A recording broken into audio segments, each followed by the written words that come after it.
Laser sights enhance and maintain your accuracy in a time of crisis, preventing tunnel vision and allowing quick target acquisition in awkward shooting positions. Crimson Trace, making laser sight standard equipment. Learn more at crimsontrace.com.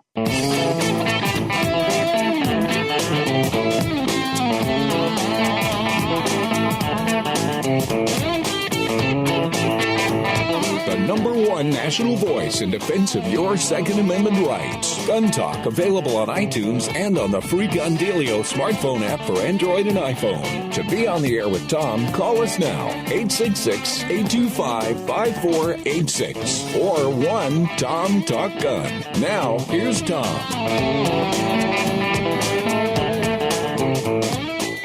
Welcome back to Gun Talk. Tom Gresham. Let me just take a sidestep for a minute, do a little bit of personal stuff. I mentioned last week I was about to go fly a mission for flying stuff into Houston after Hurricane Harvey. And I did that on Monday. Then yesterday, Saturday, I was able to do another load on Monday. I went to Walmart and Home Depot and loaded up the Suburban with, diapers, baby formula, gloves for cleaning supplies, a whole bunch of box fans and things, and flew those over to Houston. Then yesterday, believe it or not, I was taking pack and plays, the little fold-up cribs, if you will, for kids, because you got an awful lot of people with young kids that are out of their homes, and they need a place to put these little kids. So we flew those over. Just a thought for you. And yesterday was the last day for us doing this. And this group popped up over just a 10-day period.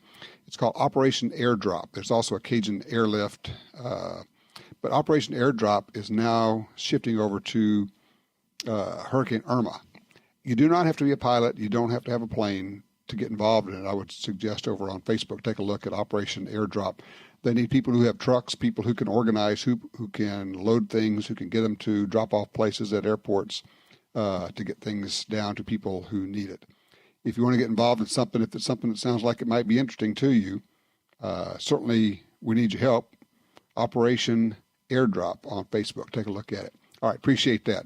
Now, you've heard us talk for years about doctors who ask about gun ownership. And you've heard us talk for years about pseudo-medical outfits who crank out pseudo-studies about guns and safety and some of the phony stuff that's out there. Well, the group that has been fighting this for probably more than 2 decades now is the Doctors for Responsible Gun Ownership, drgo.us. Joining us now to talk about their latest effort is Dr. Arthur Presbinda. I probably got that wrong, but we call him Dr. Arthur. Dr. Arthur, welcome. Thank you for having me. Good to Absolutely. be on. So tell me, what's this new project you guys have going? Well, this is a project that's intended to match patients with physicians who essentially won't hassle them unnecessarily about their gun ownership. You and your listeners may be familiar with the Welschlager decision out of Florida, where some years ago a number of patients were essentially harassed and even some fired from the practices of physicians who either wanted to ask intrusive questions about gun ownerships or would just go ahead and tell people to get rid of their guns. Florida enacted a Firearms Owners Protection Act, which then was challenged by some medical associations. Mm-hmm. Unfortunately, in February, the 11th District Court struck down a few of the key provisions in that law. And in our view, it gives either uninformed or ill-intentioned physicians free rein and legal cover to basically undermine people's Second Amendment rights. Okay. And it occurred to us that there is a need for this after some time receiving sporadic contacts from readers and just people out in America asking if we know a doctor in their area who would see patients for gun owners. Sure. So when you go in, they don't say, okay, well, do you have guns in the home? How do you store your guns? Are they unloaded? blah, blah, blah. They go through the whole Well, drill. that's becoming an increasing occurrence with the advent of electronic medical records. Okay. A lot of these EMR platforms are sort of off-the-shelf packages that practices will buy. And these are constructed by software people, but these software people are creating these EMRs in consult with some of the medical associations. So what happens is the questionnaire, the intake, first-time patient questionnaire, will have questions like, well, do you own guns? It's to the point where I have a 90-year-old mother-in-law who's in a home, in a convalescent home. She's bedbound. She was taken to an off-site medical consultation for her feeding tube. Mm-hmm. My wife went in with her, and the paperwork asked, is there a gun in the house? Mm-hmm. What does that have anything to do with whether this woman should have a feeding tube? Well, and that's just one example of this happening sort of nationwide. What happens if you just tell them that's none of your business? That is certainly one way to go. That is absolutely one way to go. And if anybody goes to our website, drgo.us, and look in our section in the main menu called Documents and Position Papers, we have sort of a PDF guide on what to do if your doctor does ask you about guns. And certainly you can just decline and get it over with and not draw any attention to yourself. Right. However, if your doctor knows you have guns, or, you know, as some people in some parts of the country, you wear camo or you know, if you wear your NRA hat, and if you're wearing your NRA garb, yeah, you've outed yourself. And so, you know, if they take the next step and start sort of badgering you or telling you shouldn't have guns, or telling you things that are outside of the medical issue at hand, they're guilty of a boundary violation. And there are a number of steps you can take, and you can actually make a formal complaint to the medical board of your state. Okay, but what you're offering is a way to avoid that altogether. Correct. Exactly. So what we're trying to do, and what we're building at this stage, is a directory, a nationwide directory of physicians, chiropractors, dentists, acupuncturists, whatever, healthcare providers who respect people's rights and respect people's Second Amendment rights. We're building this directory, and the ultimate goal is because we don't want to be publishing this online for the sake of the privacy of the providers. We don't want people to be looked up and then harassed by either medical organizations or you know, anti-gun organizations or some, you know, individual wacko. We're going to have this directory, and what we're going to do once we've got this directory at a substantial level is we're going to open up a patient request portal and say you want to see a gastroenterologist, or let's say you want to see an optometrist because you're getting to a certain age, your eyesight is shifting, and you want a guy who understands, or a gal who understands shooting, understands what's required in focal planes for sights. You want to see an optometrist. We can try and find one for you in your area. So you'll fill in a form. We'll get that form, and we'll try to match it as best we can to what we have in our database. Okay, so where are you now with this? Are you trying to get input or get doctors and providers? We are in the first stage. We are in the very first stage, which is trying to build our database of providers. What I would point out is that the number of responses from providers is good. But just to point out how big of a demand there is for this, there's more than twice as many people contacting us to sign up for the notification of when the patient portal will be available. There is a demand for this. People want to see a doctor, but you know, this is sort of a cultural thing in some regard. If people want to see a physician who has something in common with them, if you're an immigrant, you would like to see a physician who is from your diaspora, who speaks your language, knows your culture. By the same token, people who are gun owners, hunters, shooters, whatever, they'd like to see somebody who's somehow culturally friendly to where they are in the scope of things. So there is a great demand, and it's an opportunity for physicians to increase their patient base and to advance a good cause.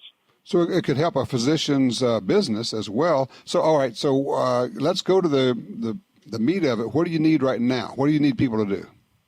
I need as many physicians, dentists, chiropractors, any kind of medical healthcare practitioner to go to 2adoc.com. That's 2adoc.com and sign up for our registry. It's free. It won't cost you anything. Your information will be kept private. The links to this also are on our main website, drgo.us. If you are not a practitioner, if you are just a regular layperson, contact your local gun rights group. Have them get the word out. If your doctor is a pro-gun, tell them about this. If you're on a forum, get the word out. I mean, I'm thinking about right now. I went to a chiropractor on Friday, and I know that he would love to be involved with this. So one of the first things I'm going to do is tell him about it and have him go over and sign up. Absolutely. 2adoc.com. Okay, that's 2A as in Second Amendment, 2adoc as in doctor.com. Correct, yes. And also, you can just go to our main website, drgo.us, and it's there as well. Very good. Dr. Arthur, thank you so much. I really, really am glad you guys are doing this. This is a very worthwhile project. It's going to be a big one. It's going to take you a while, but I am so glad you're doing it. The Doctors for Responsible Gun Ownership has always been at the forefront of protecting the rights, the medical rights, and the Second Amendment rights of people. Thank you again. Thank you so much. We're excited, and we look forward to this being a success. All right, you take care. I like it. What do you think? Have you ever had a doctor ask you or somebody in your family about guns? Excuse me, 866-TALK-GUN. Be right back.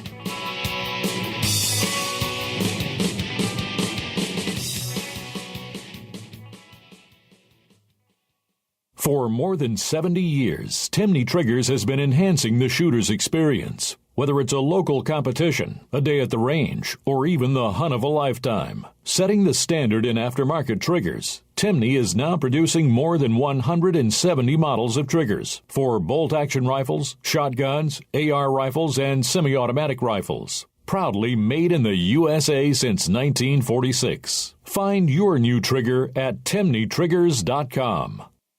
It's pure shooting fun for the whole family. The Smith & Wesson M&P 1522 Sport, a .22 rifle on an AR platform. The new, slim, easy-to-accessorize M&P handguard combined with Magpul M-Bus folding sights help you get shooting right out of the box.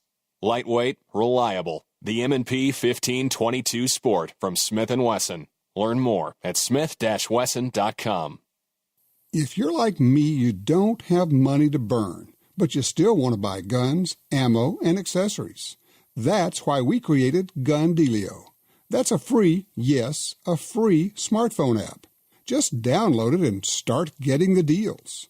Could be discounts, offers of free magazines for your gun, or you could be the first to hear about new stuff from gun makers. Here's how it works. With Gun Dealio on your phone, you get alerts when you enter a gun store. Special deals, you know. You don't have to do a thing. It'll do a lot of other cool things, like let you watch gun videos and listen to Gun Talk podcast. Plus, check it anytime for hundreds of deals and offers. Getting more while spending less. Smart, huh? Gun Dealio. Made in America. Gluten-free. At the App Store and Google Play or gundealio.com. There's a reason why police officers trust Spear Gold Dot ammunition over the competition. The same reason you should too. The ultimate expansion and FBI-tested reliability have proven time and again to protect America's finest. Spear Gold Dot is the #1 trusted ammo for police protection. And while it's standard issue for the men and women in blue, it's now available for personal protection. Spear Gold Dot, the gold standard of professional conceal and carry ammunition.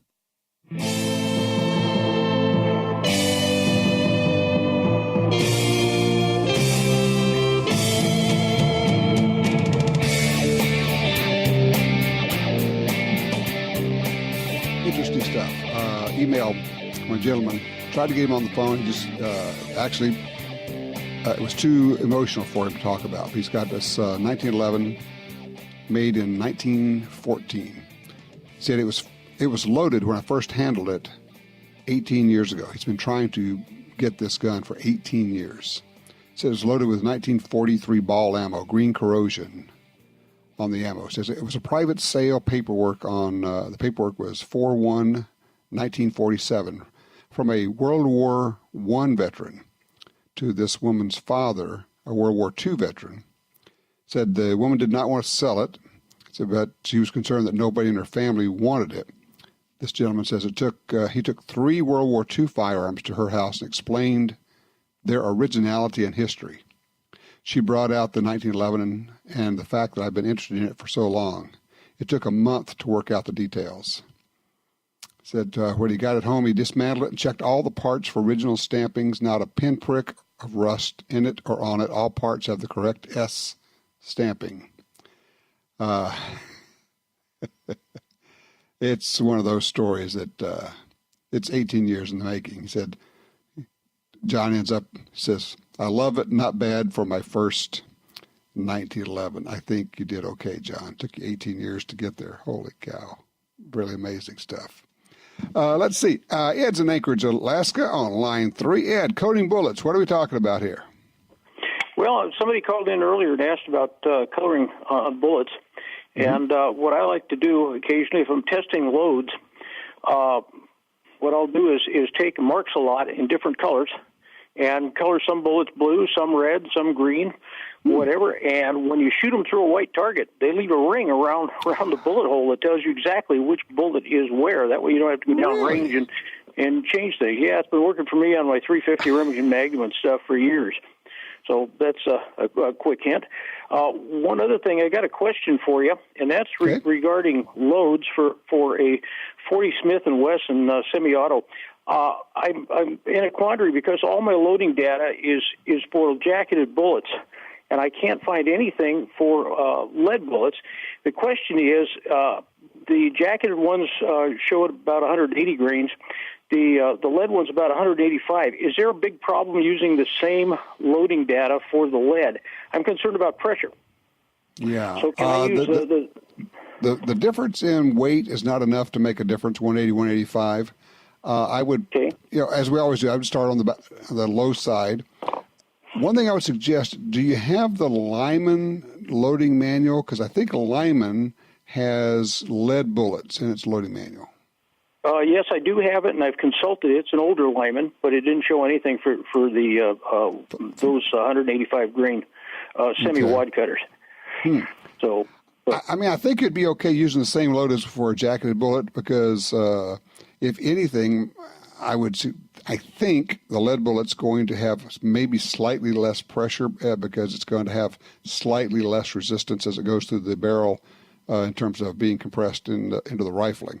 I could be wrong about that. It may be the same, but I don't think it would not bother me, especially if I'm not trying to get the hottest loads out there, and I try not to shoot the hottest loads out there. I want my guns to work reliably. I would probably be okay swapping the load data between jacketed and cast bullets. Okay, yeah, I do the same thing. I cut way back on the load. Well, not way back, but I never loaded maximum load. I got over that when I was 25. But yeah, we try it and then we go, yeah, that wasn't smart. Okay. I got one more thing I'd like to tell you about very quickly. I was forced to shoot a bear at point blank range in April while driving down the Alaska Highway in British Columbia.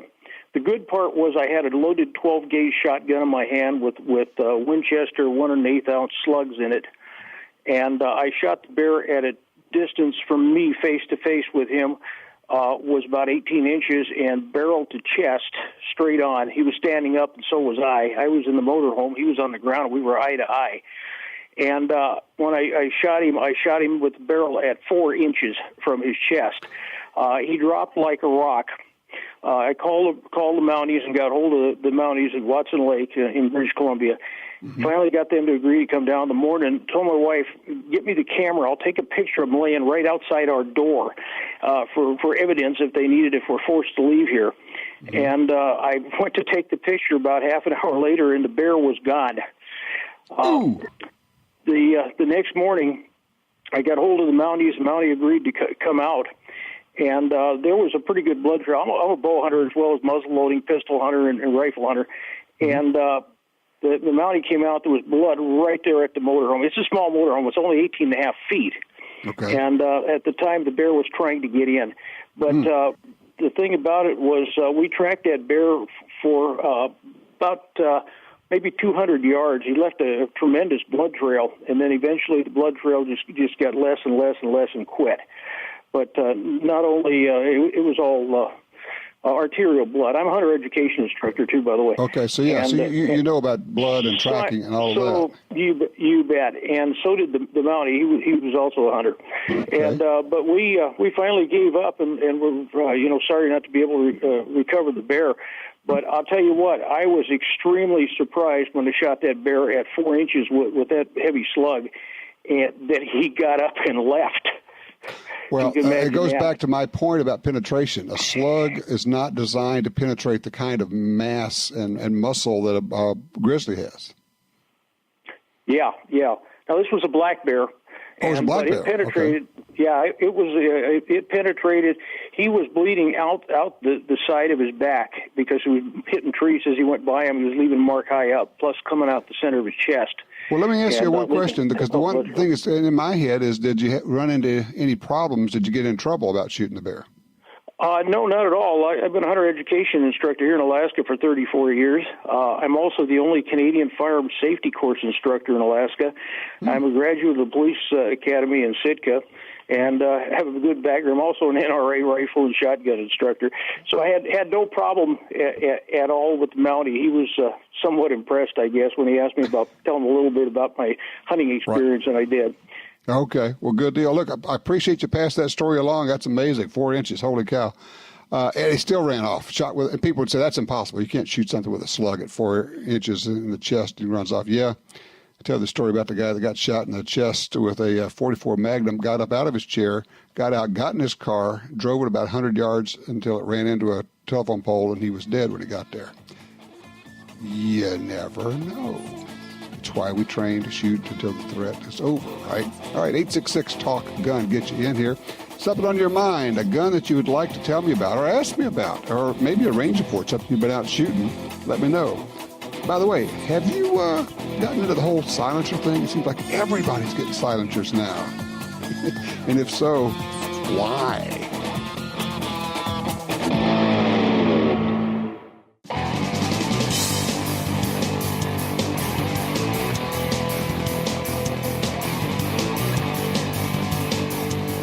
Sign up for our Gun Talk newsletter and join the Truth Squad at www.guntalk.com. Now, back to Gun Talk with Washington Times opinion page regular contributor Tom Gresham.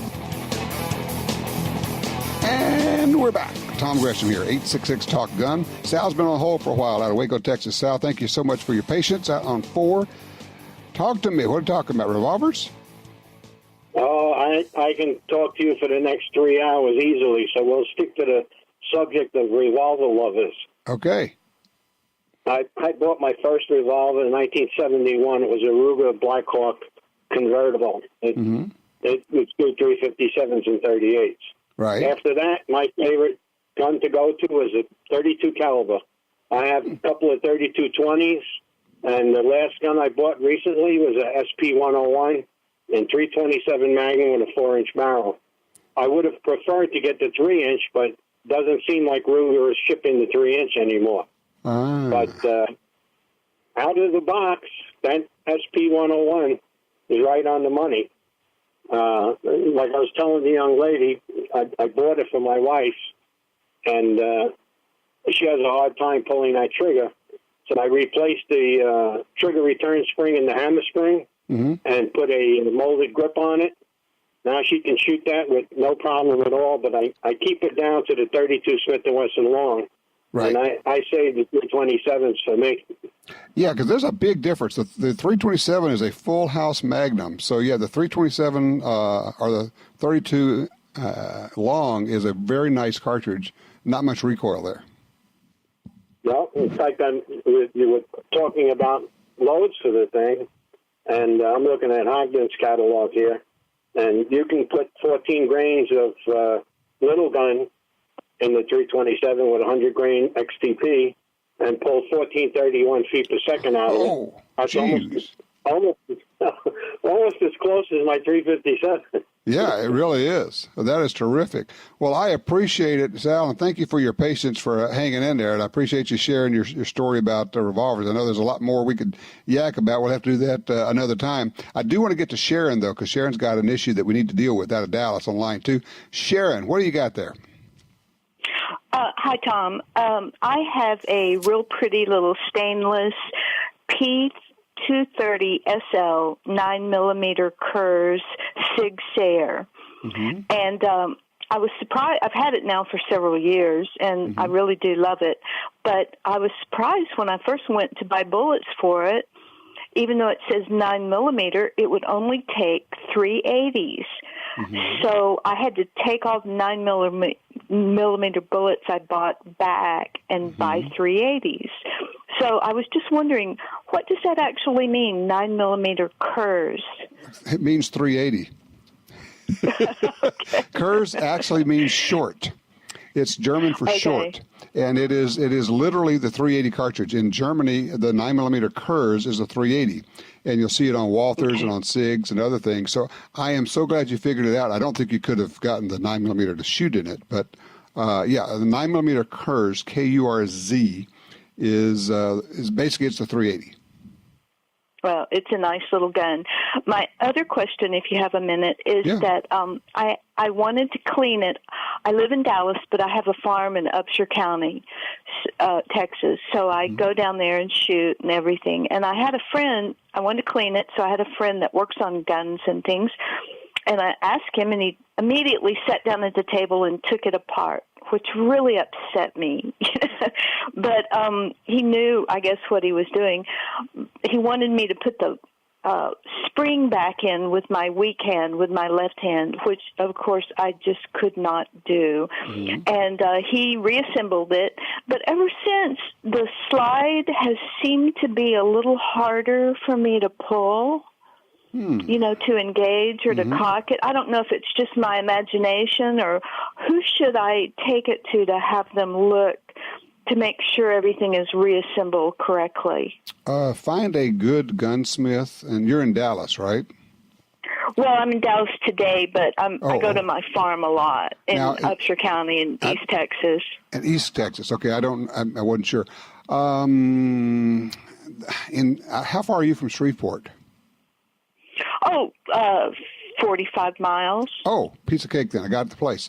Yeah. It's Clark Custom Guns. It's actually in Princeton, but it's just on the other side of Shreveport, just past Bossier City. Clark Custom Guns. Take it over there. Have them take it apart. There's a possibility. I'm not sure on this pistol, but it's a possibility that spring it's supposed to only go one direction. And it may have gotten reversed. Something could have gotten messed up in there. So, but I would take it over to Clark Custom Guns, tell them that I sent you, have them pop it open, take a look, and make sure everything's okay in there. Okay, that's great. Thank you so much. Are you from Louisiana? I am. In fact, I live in Louisiana right now. Oh, I love Louisiana. It's a great place. Okay. Yeah. Thank you so much, Tom. All right. Thank you. I appreciate it. Yeah, the Kurz. I'm so glad you figured that out. It's a confusing thing if you don't know that the 9mm Kurz is the 380. People go, oh, that's interesting.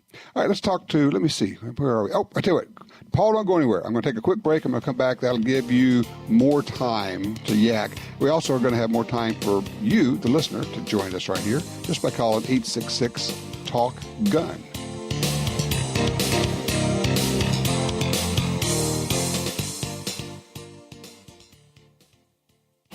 Responsible owners control access to their firearms, even when they may need them in a hurry. Liberty Safe, the nation's leader in gun safes, offers 6 models of handgun vaults. Strong, simple to use, open with a key or fingerprint. Put your handgun in the compact vault, lock it away until you need it. Then it's in your hand almost instantly. Pick the Liberty Safe handgun vault that's right for you. LibertySafeHD.com.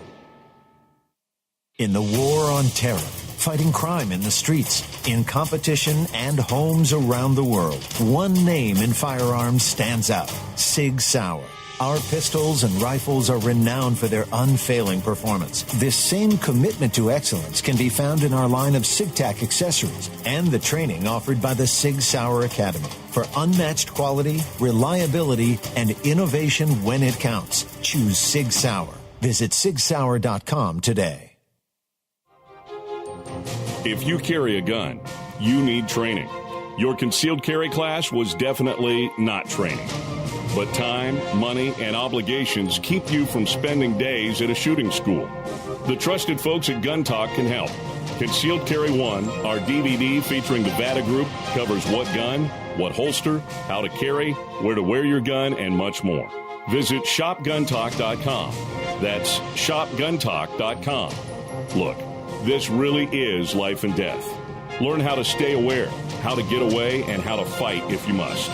At shopguntalk.com, you can get the 2 DVD set, including Fighting with the 1911 with Tiger McKee. No matter what gun you carry, this vital training info can save your life. Learn the draw, the stance, reloading, vital gear from Gun Talk. That's shopguntalk.com. shopguntalk.com. Since 1937, Ducks Unlimited has led the charge on wetlands and waterfowl conservation.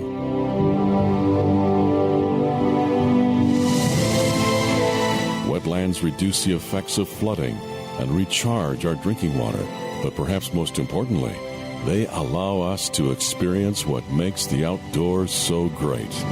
Band together to rescue our wetlands. When you want the highest quality ammunition, look to HSM. Since 1968, hunters and shooters have counted on HSM cartridges, including world-renowned Trophy Gold, featuring Berger VLD bullets, Pro Pistol Hunter, Cowboy Action, and the new Game King, featuring field-proven Sierra bullets. HSM's new revolutionary low-recoil rifle loads hit game hard, but kick much less. Low-recoil loads use standard weight-for-caliber Sierra hunting bullets in 7 popular calibers. HSM at your local shooting sports retailer.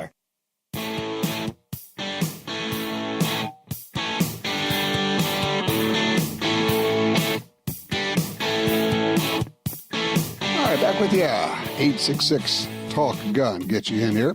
Let's see. Oh, yeah. By the way, if you have the Gun Dealio app on your smartphone, update it. We have a new version out there. So be sure to do the update. It gives you a lot of cool things, including a search function. Also, there are a lot of ways for you to keep up with what we're up to. We do a lot of social media.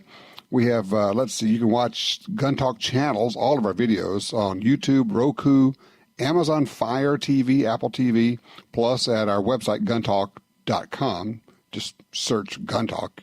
Let's see, you can follow us on Instagram, where we're always doing behind-the-scenes looks at what we're up to.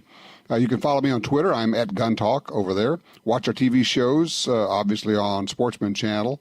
And just a whole lot of, we just uploaded some new tips from our first-person offender series.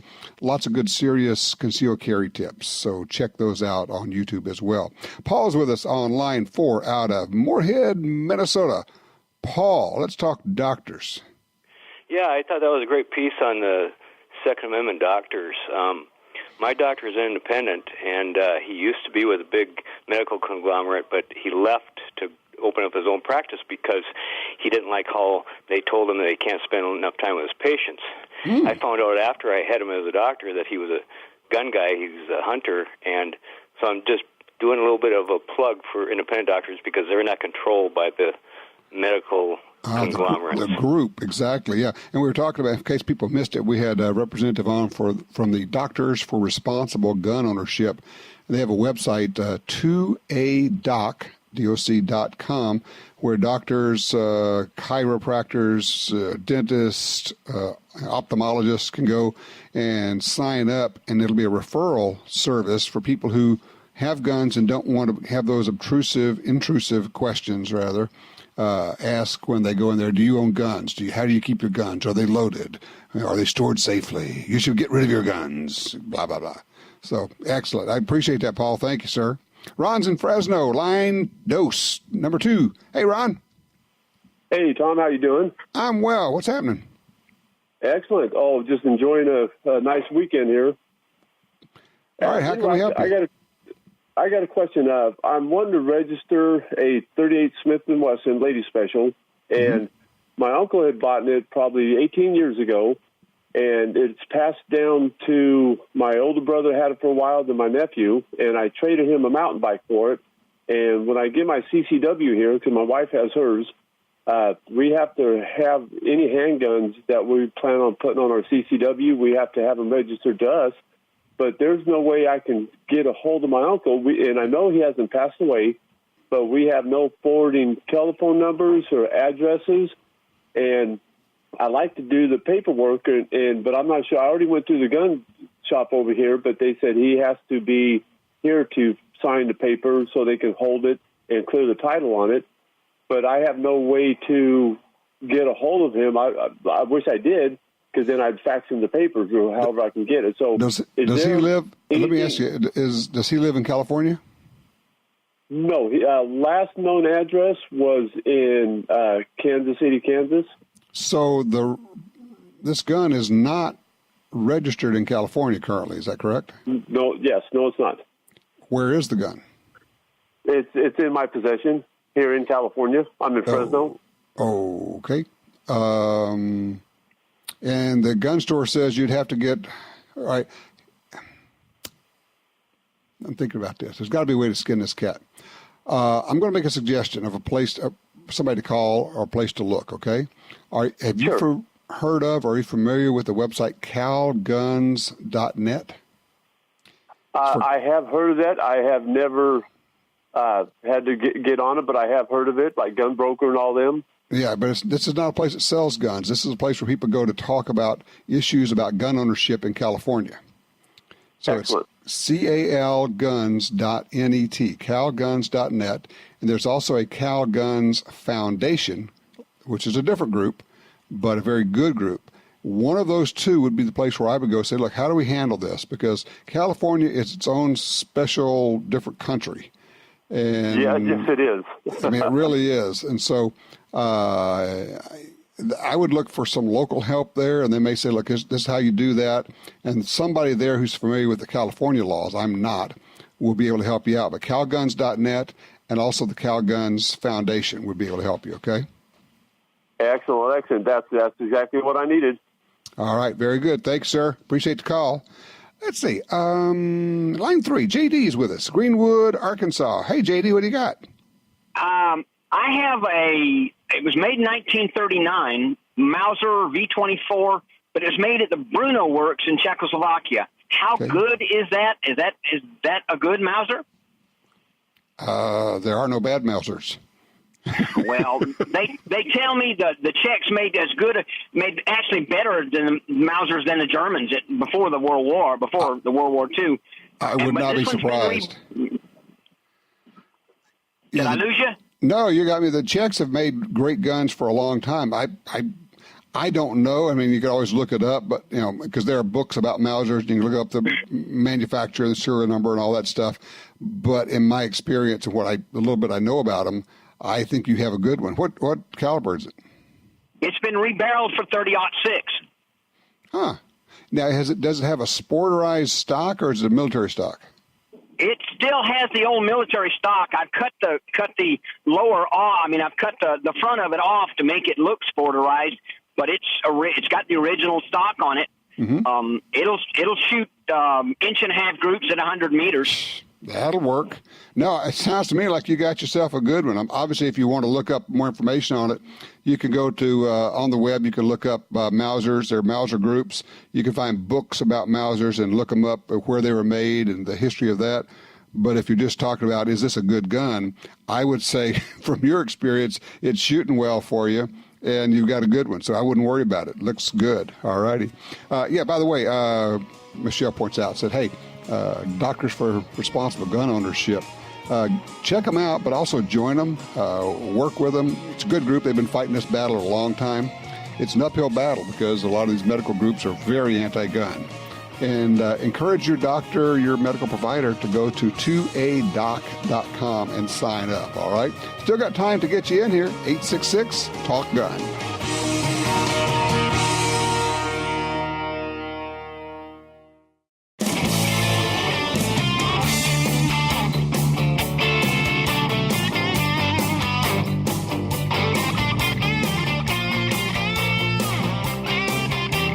I just think about the various things that we do with our firearms. We hunt with them. We compete with them. We just go out and do casual shooting, just recreational shooting. Obviously, we have guns for self-defense, keep them in the home for self-defense. We carry guns. We get training with them. What we don't do enough, I think, myself included, is practice with them. How do we practice more? We're all busy. We're all working. We've got things going on. Time. Time is the currency that is the limitation in many cases. A few thoughts. Cannot tell you how important dry firing is in your practice regimen. And that's with everything. If it's a shotgun, you need to practice your gun mount. Obviously, please, everything unloaded, triple check. Not just double check, but triple check. And you work on your gun mount. It comes up smoothly, not fast, but smooth while you're swinging the muzzles. If you've got a line along the ceiling, track the muzzles along the line so that the muzzles don't bob up and down as you mount the gun, so it's nice and smooth. With rifles, if you're talking about hunting, work on shooting offhand, dry firing, click, work the bolt. And here's the thing, if it's a bolt action rifle, when you pull the trigger, you work the bolt, period. When you pull the trigger, you work the bolt. So you're ready for the next one. It's not bang. Oh, he got up, he's running away. I didn't work. Yeah, okay. Click, work the bolt. Click, work the bolt. Every time.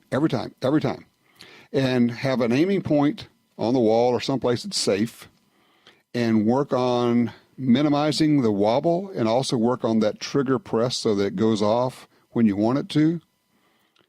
You will find that a lot of times you have 2 to 5 seconds to make a shot when you're hunting, sometimes more. And a lot of people freeze up because they're waiting for the crosshairs to stop moving. Well, they're not gonna, but you have to be able to take the shot anyway. But if you have minimized the wobble and you know how to and you're confident, just keep pressing the trigger, let it go off, you're going to get your deer or your elk or your antelope or your moose or whatever it happens to be. So work on that, dry fire. Now we get to handguns and carrying and self-defense, okay? Dry fire. We're not going to get out it would be great if we went out and shot all the time. If you can do that, more power to you. Unload it. Do not have any ammunition in the room where you are, even in the room. And then working on the basics, the draw, the move, your hand on the grip. It comes up high underneath your armpit. You rotate it by dropping your elbow, not by cocking your wrist to level the muzzle. 2 hands engaged, you come out, press out in front of you, and then you press the trigger, click. And then do not just rack the slide, shove it back in your holster. Stop. Take a deep breath, practice looking right, looking left, as you would supposed to do to clear your area after you shoot, and then work it again. Dry firing, working on your draw. I mean, how much better do you think you could be if you did 1,000 practice draws? That's not difficult at all. If you did 50 or 100 a night, and that's going to take, 20 minutes? I don't know. And it's fun. And make sure, never press the trigger without aiming at something. Don't just be pressing the trigger to press the trigger. Draw, aim in, hard focus on that front sight, press the trigger, stay on the sight. Because if the gun went off, you'd want to stay on that sight and have that sight picture again of that front sight, because you may need a second shot. Okay, you're always preparing for that follow-up shot, whether it's hunting or self-defense. Okay. And besides that, you'll end up being a better shot. You'll end up being more confident and more competent when you're carrying a gun, and you're liable to get that deer, that elk, that moose that you might not have gotten otherwise. Besides that, you're going to have a lot of fun, okay? Practice. Practice is fun. In the meantime, make sure that all your guns are in working order. Hunting season is here, and if you're carrying, watch your 6 and be careful. Take care of your family, okay?